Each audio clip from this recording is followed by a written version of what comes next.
I want to tell you what I do and how I do it before I tell you what happened in Caldwell County, because the what I do and the how I do it are the reason this account means something. I am 44 years old. I have been a professional cryptozoological investigator for 16 years. I make my living through contracted investigations for private clients, consulting fees from documentary production companies that occasionally want someone credible on camera, and a subscription journal where I publish detailed accounts of my work for a readership of several thousand people who take the subject seriously.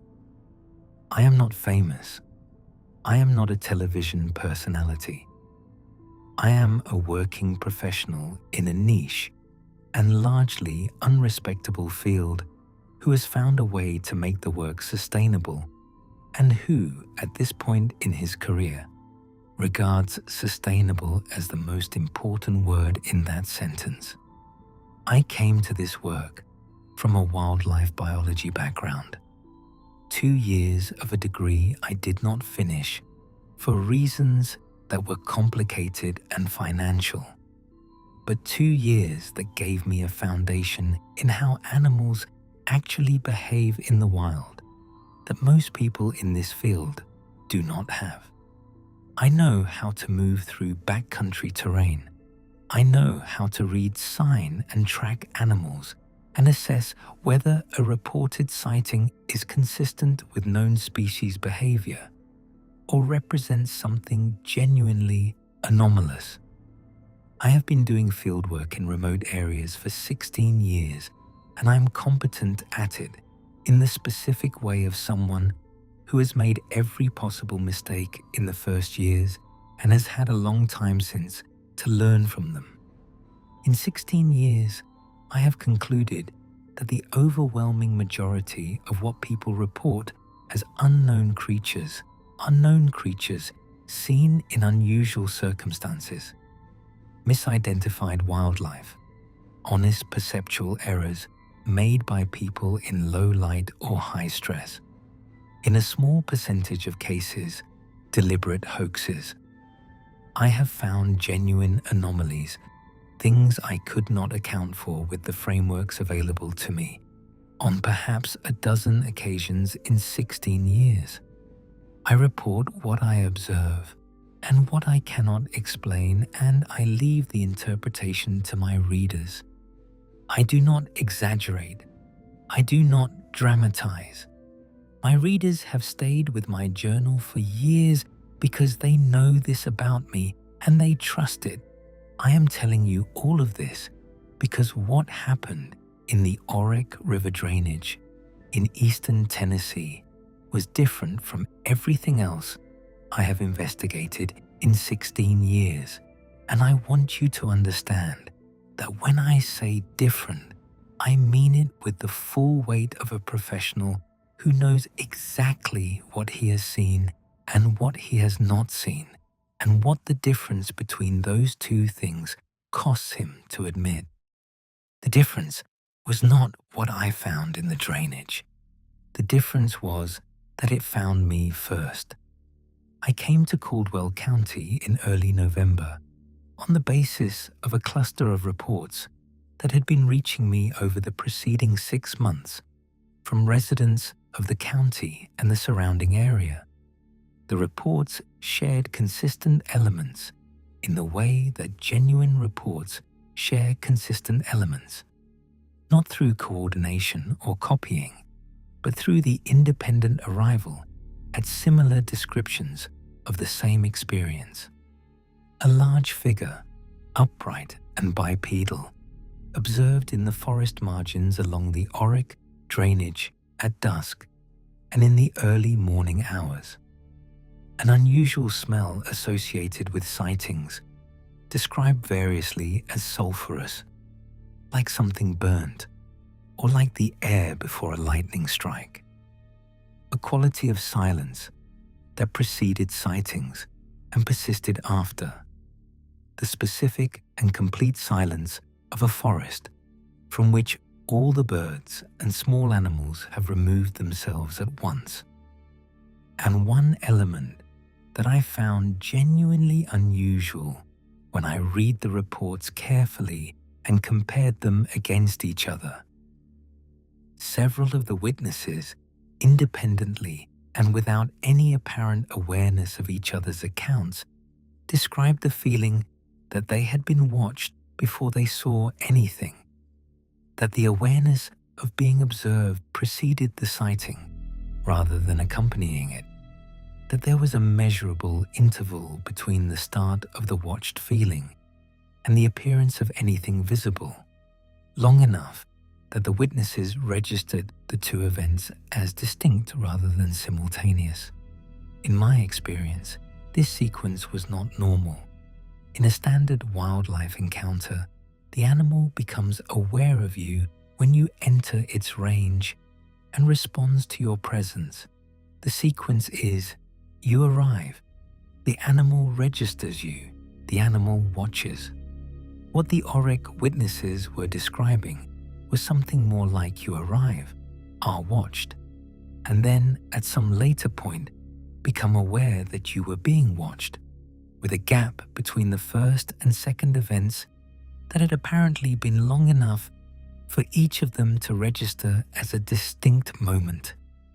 That was not predator behavior as I understood it. That was not any animal behavior I had a category for. I drove to Caldwell County and checked into the motel in the county seat and spent my first 2 days talking to people. I have learned to recognize the genuine article of local knowledge by the way it sounds, which is flat. Not flat like someone is being evasive or uninterested, but flat like a fact that has been known long enough that the strangeness of it has completely worn away, the way a stone gets smooth in a river, not from being hidden, but from being handled every day for a very long time. The people of Caldwell County talked about the thing in the Auric drainage in that flat way. I talked to a man named Hector who had farmed land adjacent to the drainage for 30 years and whose family had been aware of the thing in those woods since his grandfather's time. Hector was a practical and grounded man, and he told me what his family called it, which translated roughly from the way he used it as the follower, not in the sense of something that pursued you, but in the sense of something that attended, that was present behind whatever you were doing in his territory, in the way a person follows a conversation they find interesting, present and aware and attending, but not threatening. I asked, what happened to people who spent time in his territory? He said nothing happened to them. He said it clearly and without hedging. He said his grandfather had walked that drainage for 40 years and came to no harm. He said the thing was not dangerous in the usual sense of the word, but he said people who spent serious time near the drainage came back with something different in them. Not a harm exactly, but an alteration in their sense of being alone in the world. He said his grandfather described it as learning a thing that you did not unlearn. The specific knowledge that alone meant something different from what you had thought it meant. I talked to a woman named Opal who was in her mid-70s and who had lived near the drainage her whole life and whose family history with the woods went back further than she could trace it. She said the thing had been there longer than anyone remembered and that it was aware of people who came into its area with an intelligence that went beyond any animal she knew of. She said it knew things about you before you told it anything. She said she was aware of how that sounded and she said it anyway. She said the people of Caldwell County who knew about it had learned to treat it with the respect you gave something that was paying close attention to you, which was to be honest in your movements and your intentions and not to try to be cleverer than it was. I asked what happened when people tried to be cleverer than it was. She looked at me for a moment. She said they stopped feeling like the one doing the hunting. I drove back to the motel that evening and thought about that sentence for a long time. My standard approach for the investigative portion of my work has been refined over 16 years of backcountry fieldwork. I go in alone. I move slowly and make no effort to conceal my presence, because attempts at concealment in backcountry terrain are generally unsuccessful for a human being and tend to produce a quality of movement that is more alarming to wildlife than straightforward, unhurried transit through their range. I carry a full pack with emergency gear and camera and audio equipment. On the first trip into any new area, I simply move through the terrain and get a sense of the place, not looking for anything specific, just being present in the environment and letting the environment register me. I followed this approach on my first trip into the Auric drainage. It was a cold November morning, and the leaves were mostly down, and the drainage was visible as a thin silver line through the grey-brown forest below me as I descended the trail from the fire road. The forest was quiet in the way of cold late-fall forests. Most of the birds gone south. Small mammal activity reduced to almost nothing. I have been in forests like this hundreds of times, and the quiet was normal, and I registered it as normal. I was about 40 minutes into the drainage when the silence changed. It went from the cold forest quiet I had been moving through to something deeper and more complete. The specific absence of even the background sounds that persist in a forest no matter how still it gets. The occasional shift of a branch in the high canopy, the minor sounds that fill the spaces between obvious sounds. All of it gone. I had stopped walking without deciding to stop, and I was standing on the trail and the forest around me was completely without sound. I have experienced this before. It is not common, but it is not the first time in 16 years. I know what it usually signals.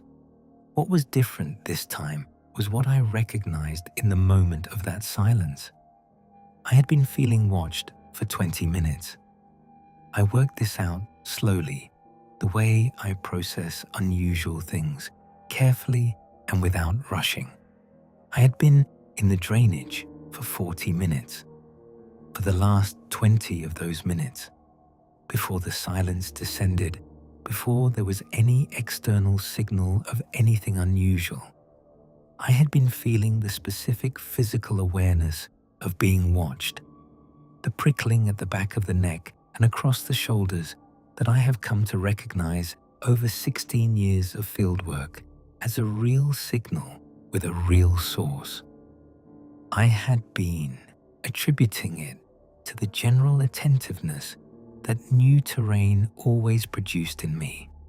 But standing in the silence and thinking back, I understood that the feeling had a quality that was different from that.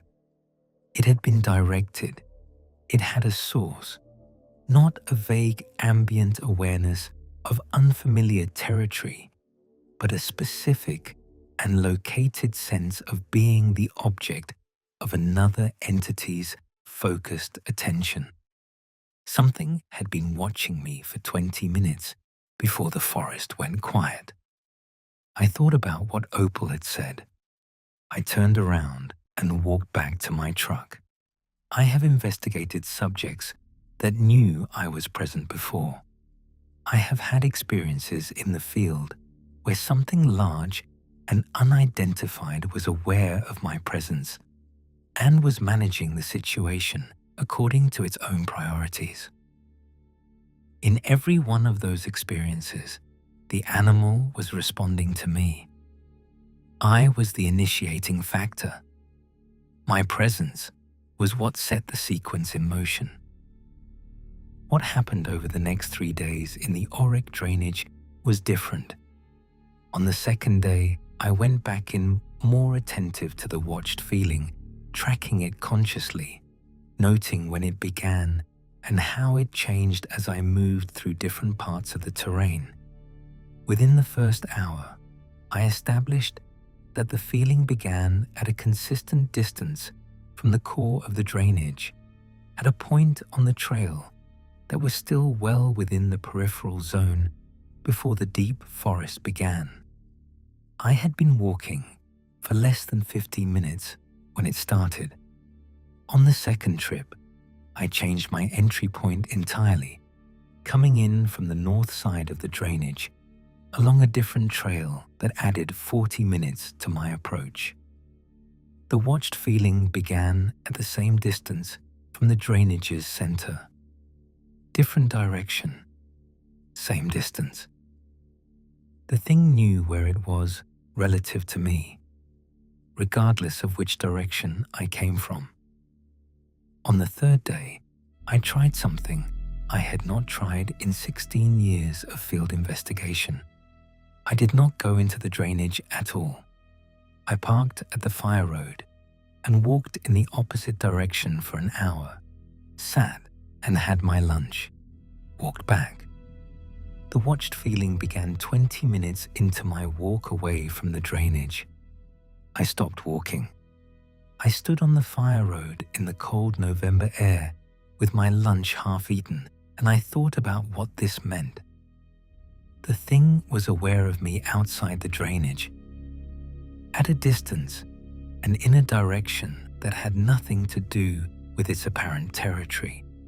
It was not responding to my entry into its range.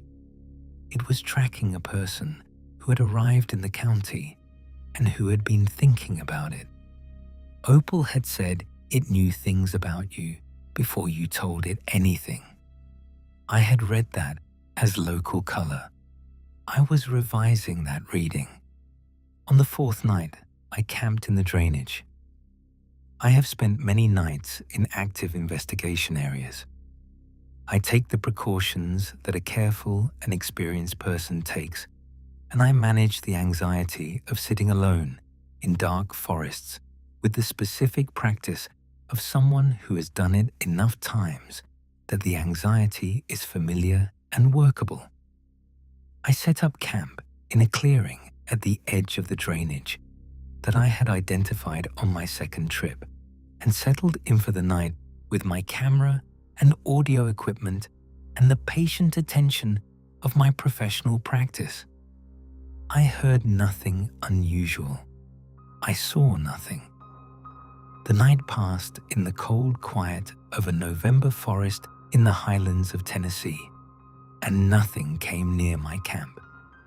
By the time the sky lightened, I was stiff and cold and had nothing from the night to show for it. I packed up and started back toward the fire road. 20 minutes out, I found the sign. Around my camp, in a circle that took in a radius of about 30 feet in every direction from where my tent had been pitched, something had walked a slow circuit during the night.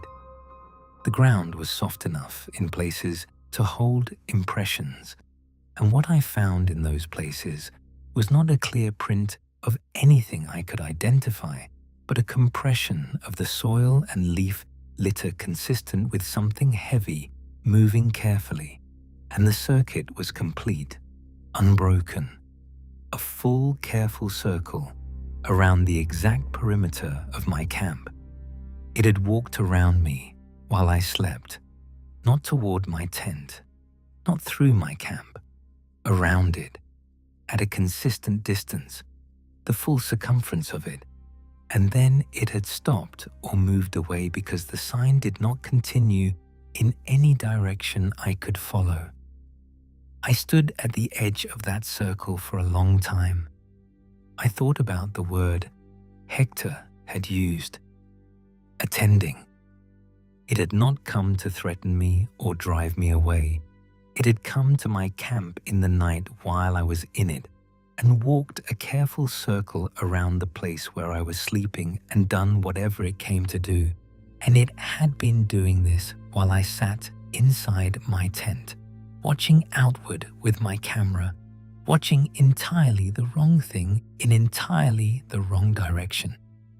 I had been in the drainage for 4 days trying to observe it. It had spent one night observing me from 30 feet while I slept. I was not the investigator in this situation, and I had not been since I arrived in the county. I understood this standing at the edge of that circle in the cold grey morning of the 5th day. And the understanding had a quality that I had not felt in 16 years of this work, which was the quality of a conclusion I had not been the one to reach. I went to see Opal again. I told her about the circle in the ground and the consistent onset distance of the watched feeling and the way it had tracked me outside the drainage and on the walk in the wrong direction.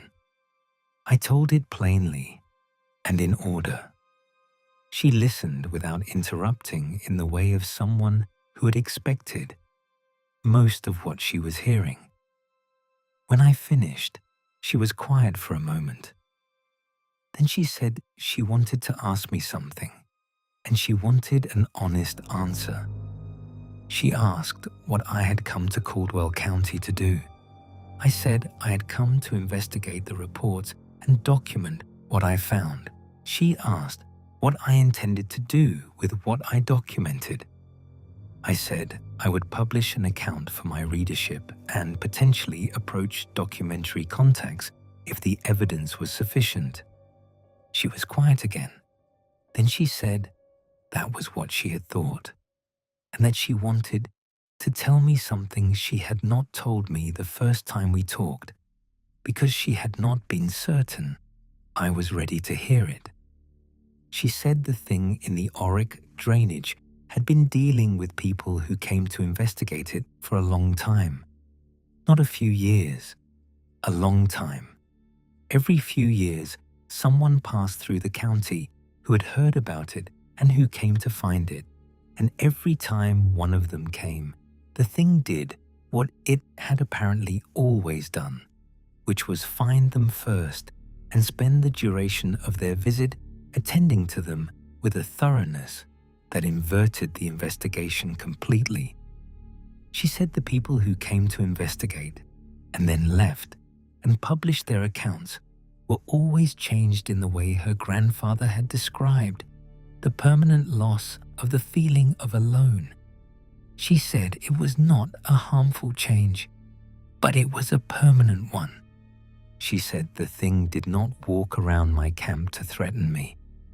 She said it was doing the same thing I was doing, which was getting a thorough look at something it found interesting. And it had a considerable advantage over me in terms of how thoroughly it could look. I asked if she thought I should leave. She said she thought I should decide what I actually wanted from this, because the thing in the drainage was going to be paying close attention to that decision. She said it had never hurt anyone.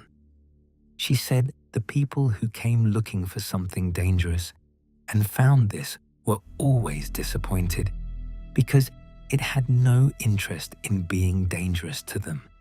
She said it was interested in them in the specific and complete way that I had, she thought, probably figured out by now. I drove back to the motel and sat on the edge of the bed and looked at the wall for a while. I spent one more day in Caldwell County. I did not go into the drainage.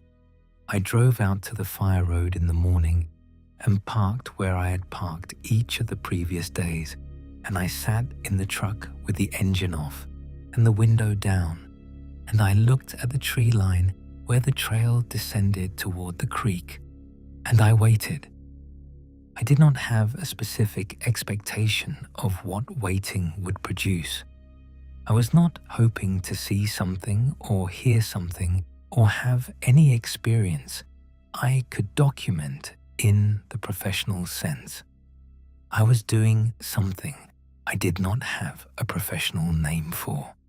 Something that was more like what Opal's grandfather had apparently been doing in his 40 years on that land. The honest and undemanding presence of a person who is in a place and acknowledges what else is in the place without requiring anything from the acknowledgement. I sat for about 2 hours. The tree line was the ordinary tree line of a cold November morning in eastern Tennessee, grey and still and completely without obvious activity. The watched feeling was present from the moment I turned off the engine and did not leave for the full 2 hours. When I started the truck to drive back to the county seat, I did something I had done instinctively on my first trip out of the drainage, before I fully understood what I was responding to.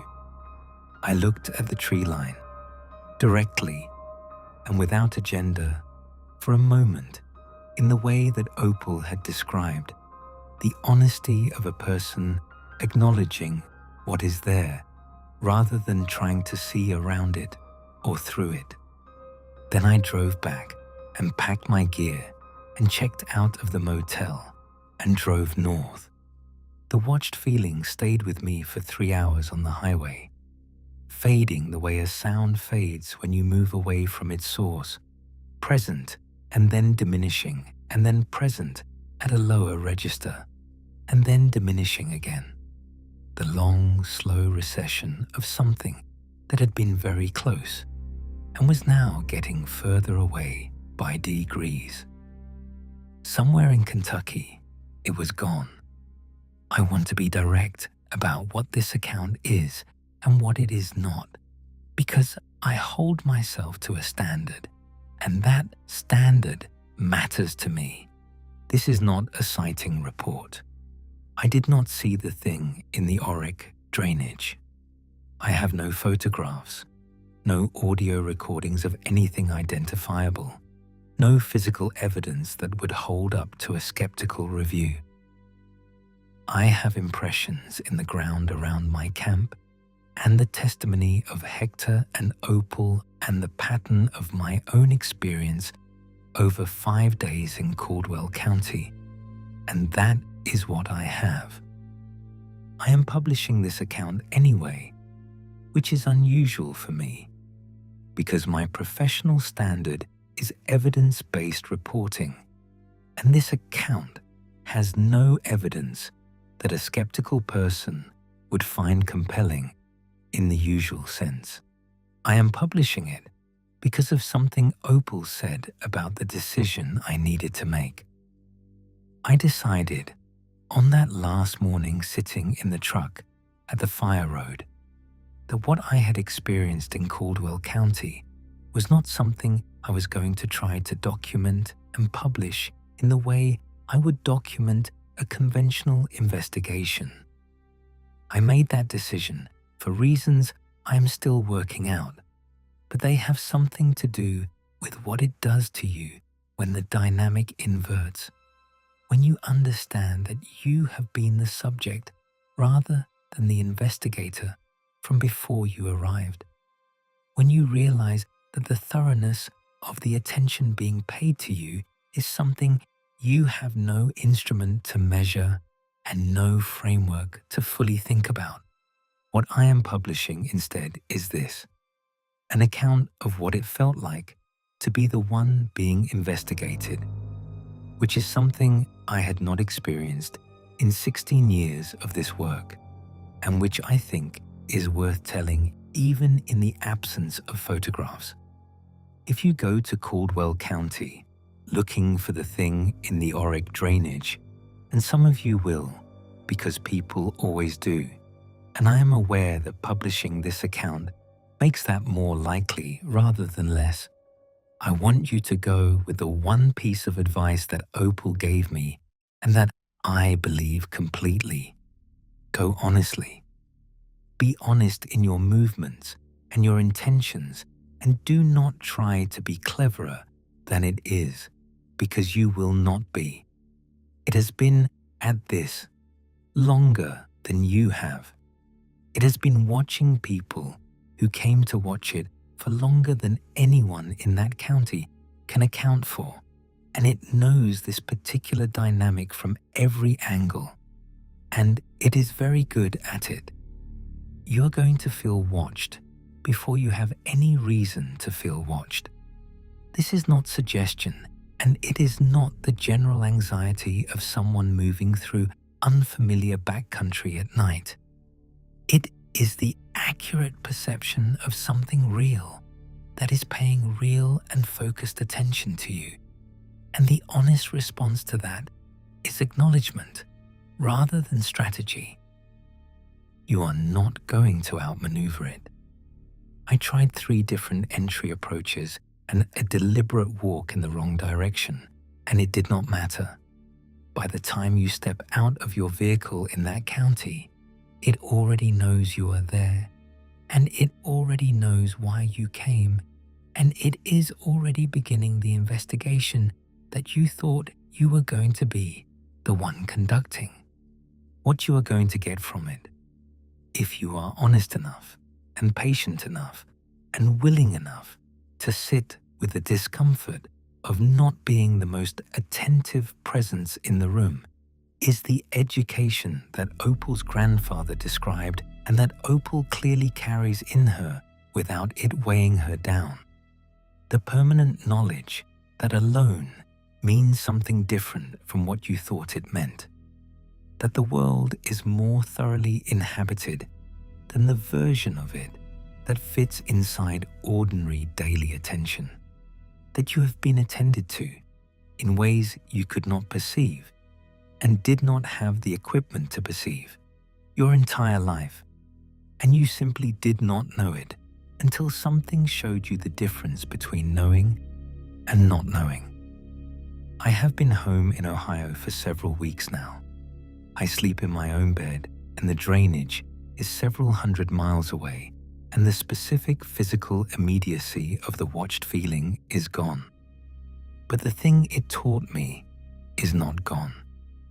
I am aware, in a way I was not aware before I drove south in November, of the quality of the space around me, the texture of a room I'm sitting in, the specific character of a yard or a parking lot or a stretch of highway at night, the sense of the world as it actually is before you. Flatten it down to the version of it that fits comfortably inside your attention on an ordinary day. I do not know what the thing in the auric drainage is. I do not have a category for it.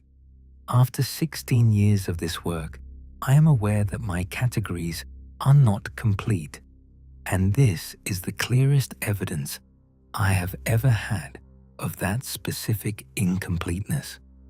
I am not frightened by what I learned in Caldwell County. I am not sure what the right word for it is. What I know is that I am not going back. What I also know, and what I have been sitting with since Kentucky, is that it does not matter.